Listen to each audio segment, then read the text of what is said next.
We here at the Sports History Network proudly partner with 26 podcasts, all revolving around the history of sports. But did you know that many of our hosts were sports history authors way before they started their shows? It's true. We've got Joe Ziemba, host of When Football Was Football, Joe Zagurski, host of Pro Football in the 1970s, Mark Morthier, host of Yesterday's Sports, Tommy Phillips, host of Lombardi Memories, and Scott Adamson, co-host of From the 55-Yard Line. All these authors have many books for you to choose from. To check them out, go to our website at sportshistorynetwork.com/sportshistorybooks. Pick up your copy today. Soundtrack provided by Kevin MacLeod of filmmusic.io.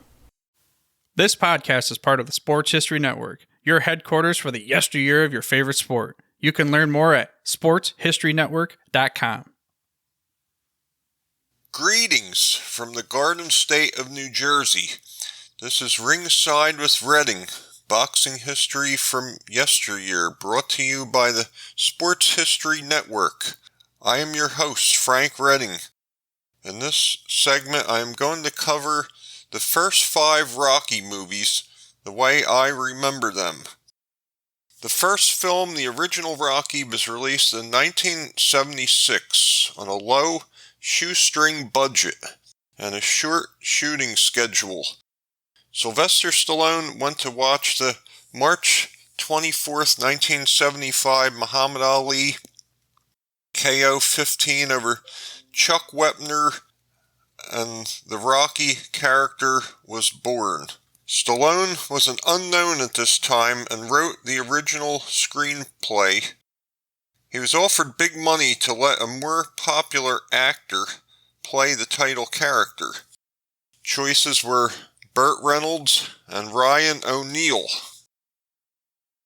He gambled and came up big with a blockbuster and played the title role himself and became a household name overnight. Rocky Balboa, a down-on-his-luck club fighter with a 44-20 record, was challenged by the undefeated, flamboyant heavyweight champion of the world, Apollo Creed, on the bicentennial, ladies and gentlemen, January the 1st, 1976. Balboa, an enormous underdog, defied the odds and was the first opponent to go the distance with Creed. Rocky lost 15-round split decision, but won the hearts of all fans and the country of the United States. Joe Frazier appears briefly in this film. Rocky II was released in 1979. Rocky is temporarily out of boxing, gets married to Adrian Pinino, and tries to work in the work field. Apollo Creed, yearning for a rematch, starts the tactics to get Rocky's attention, embarrassing the proud Balboa. Adrian goes into premature labor and a coma, and Rocky just can't get motivated for the upcoming rematch to take place on Thanksgiving Day, 1976. In his hometown of Philadelphia at the Spectrum, child is born, and shortly thereafter, Adrian comes out of the coma. She tells Rocky she wants him to win the title for her. This is the spark that Rocky needs and gets motivated and trains like never before. Rocky wins the heavyweight championship of the world in a thrilling double knockdown, beating Creed before the 10 count is administered. Roberto Duran appears in this film, ladies and gentlemen. It was released in 1979. Rocky III, released in 1982. Rocky has tasted success and is now a matinee idol. He has big money, easy fights, fanfare, 10 title defenses that were in essence hand-picked. Meanwhile, we are shown glimpses of a hungry upcoming contender, Clubber Lang, who was mowing down opponent after opponent en route to a title shot. Mickey takes notice and attends several of Clubber's fights and is in fear for Rocky's life. During this film, ladies and gentlemen, Sylvester Stallone changed his whole look and appearance. He went from being in the low 190s, a fairly small heavyweight, to 155 pounds, bodybuilder-looking middleweight. Rocky is a carefree individual at this time in his life and his career, participating in charity events, and eventually, during a statue introduction, Clubber comes to the front of the crowd and challenges Rocky. He also tells the crowd and fans that Rocky's fights are all setups. Rocky, during this presentation, was going to announce his retirement and changes his mind at this time, and a fight is set with Clubber Lang. Mickey was very reluctant to take this fight, fearing for Rocky's life. Mickey once more agrees to train Rocky for the big fight, and during the pre-fight preparations going to the ring, Mickey is badly injured, has a heart attack, and dies later in the film. Rocky is knocked unconscious in 2 brutal rounds. Apollo Creed comes to Rocky's aid and tells Rocky he would like to train him. Rocky agrees. Once again, Rocky just can't get motivated. Adrian comes to the rescue, and that is the motivation Rocky needs. He trains hard and reveals a whole new style and befuddles Lang, stopping him in 3 rounds. Rocky and Apollo have a fight between themselves in private, and that is how the movie ends. Hulk Hogan appears in this film, ladies and gentlemen. Rocky IV, released in 1985. This movie takes on a very political theme. The USA versus the USSR. An amateur named Ivan Drago is challenged by the past his prime Apollo Creed. Rocky tries to talk Creed out of this, but reluctantly trains Apollo for this ill-advised fight.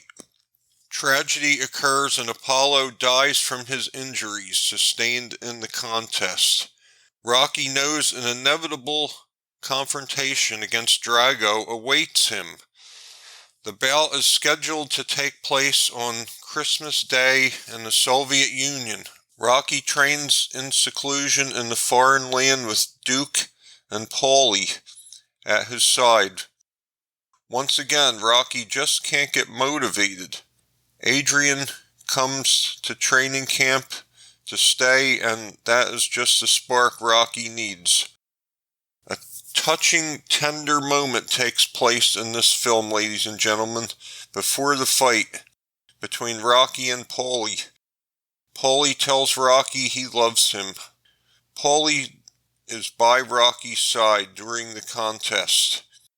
Rocky wins over the crowd and defeats Drago, and the story has a happy ending. James Brown appears. Just an observation, ladies and gentlemen. Rocky's biggest fights seem to take place on major holidays throughout the years. In the first 2 films, he would fight Apollo Creed on New Year's Day and Thanksgiving Day of 1976, and the 4th segment would take place on Christmas Day. Rocky V was released in 1990. Rocky is having complications after the Drago win. He returns home and discovers all his earnings from the past are gone. He also, at Adrian's request, goes to visit a doctor and discovers he has irreversible brain damage. Meanwhile, Rocky, Adrian, and their son Robert and Paulie move to Paulie's old house. Rocky takes over the deceased Mickey's gym and a upstart starts training there. His name is Tommy Gunn. George Washington Duke, a Don King clone, is trying to talk Rocky into making a boxing comeback, to no avail. Tommy Gunn starts to win fight after fight, and Rocky is back to being in good spirits once again. George Washington Duke sees Tommy as his way to get Rocky to return to the ring. He gives Tommy a new car and a large bonus, and Tommy signs with him against Rocky's wishes. Tommy wins the title, but the public will not accept him as anything but a cheap Rocky imitation. Tommy thanks Duke, but not Rocky, who is not in his corner for the championship fight. Later, after the fight had been completed, at a local pub Rocky and Paulie are in, Tommy Gunn shows up and challenges Rocky to a boxing match. Just what Duke wants. Paulie intertwines and Tommy knocks him down, loosening one of his teeth. That is the motivation Rocky needs and calls Tommy out then and there. Duke refuses, but Tommy is eager. A wild street brawl occurs and Rocky defeats Gunn. He then gives Duke a solid gut shot, knocking him down. The film ends with Rocky's dignity restored, his family life all in order, and a trip with his son to the statue at the Philadelphia Art Museum. In the closing credits in black and white, photos of the 5 movies are recalled. Tommy the Duke Morrison, a former heavyweight contender and WBO title holder from the early 90s, has a major starring role in this motion picture. Another movie would be released in 2006 called Rocky Balboa. I'm not going to cover that film in this segment, ladies and gentlemen. These movies are very relevant to boxing history and yesteryear, and as a result, in 1981, introduced in the film Rocky III, a statue was dedicated to the Rocky character. Sylvester Stallone was also inducted into the International Boxing Hall of Fame in the year 2011. This is Ringside with Redding, and I am your host, Frank Redding, signing off until next time. Be happy, be healthy, and be safe. This podcast is part of the Sports History Network, your headquarters for the yesteryear of your favorite sport. You can learn more at sportshistorynetwork.com.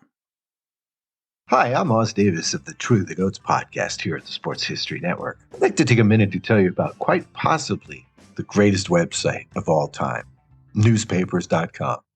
If you're listening to this podcast, or any of them at the Sports History Network, you're probably into sports history. And you probably also know that for learning about anything prior to, say, 1990 online, the typical search engines like are nearly completely useless. But then there's newspapers.com. Newspapers.com gives you access to over 640 million pages worth of news from North America, Britain, Ireland, and more, dating from 1798 to last week. Do up a search for Super Bowl I, the 36th Berlin Olympics, Wayne Gretzky's first game, whatever.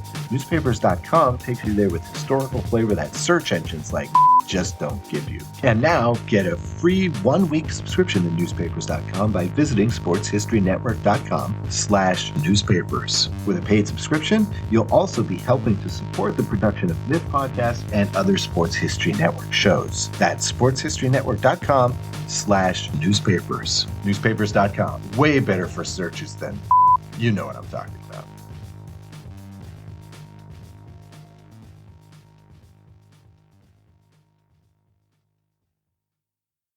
At the Sports History Network, we're all about sports yesteryear, and so we're so pleased to introduce you to Row One, an online memorabilia gallery and shop that brings your sports history to life anywhere. The Row One gallery includes over 5,200 gorgeously reproduced prints of team posters, game program covers, game tickets, advertisements, and more in baseball, pro and college football, pro and college basketball, and more. And any gallery item may be printed in a variety of sizes on wood, metal, canvas, acrylic, or poster paper. And in Row One shop, check out the thousands more of unique items with the retro and historical designs dating back to 1876, including t-shirts, long sleeve shirts, phone cases, mugs, blankets, pillows, towels, and even shower curtains. Go to sportshistorynetwork.com, ROW1, for access to the full Row One catalog and for gallery prints and gift items, plus get a 15% discount off all prints on the Row One Pictorium Gallery with coupon code SHN15. Follow the link on the show notes.